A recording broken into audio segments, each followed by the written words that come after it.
Hey, how you guys doing? My name is Mohamed. I go by D.K. I'm a poet and also a member of Somali Unified Youth. I'm here to give you guys an inspiration for the youth, or I guess some inspirational words. Honestly, I don't have much to say, but it's just that in life, there's two things you can do.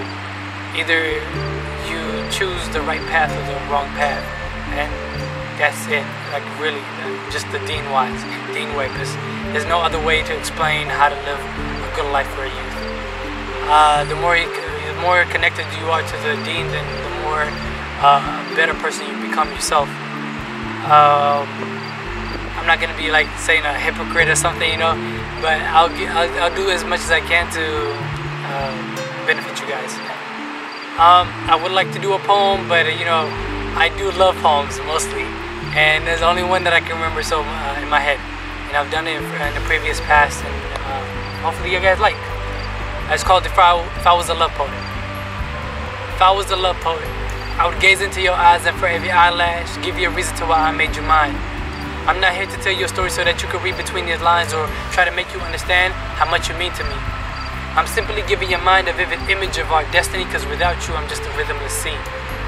If I were a love poet, I would write you a poem of how I reach for your heart, and if you were on the other side of the world, I would take a plane to claim my main prize with no lies. And if I end up in the wrong plane and they shoot me down, I will steal a train to confirm my insane love. Let the train tumble, get stuck in a rail and fumble, I'll still come out like Superman and snatch a car.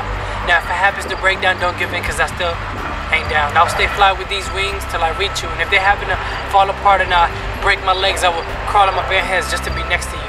Cause saying I would walk 1,000 miles just to see your pretty face one more time ain't the same. If I were a love poet, I would draw a timeline of our memories on constellations, cause a history book does not contain enough pages to write explorations. We could write our own true fairy tale. You could be my Cinderella and I'd be your Prince Charming, or you could be my Juliet and I'd be your Romeo. And as our lips touch on the balcony, a language and knowledge gave me the reason to believe that you were my bride-to-be.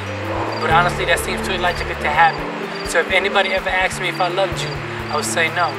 Cause if I were a love poet, I'd say she's the air to my lungs, the life to my soul, the sun to my morning eyes, and the brightest star in my night skies. She is my artist, and I am her greatest masterpiece. Thank you. Have a blessed day. Inshallah, just stay connected to the Deen and your culture, basically, and that will get you through life.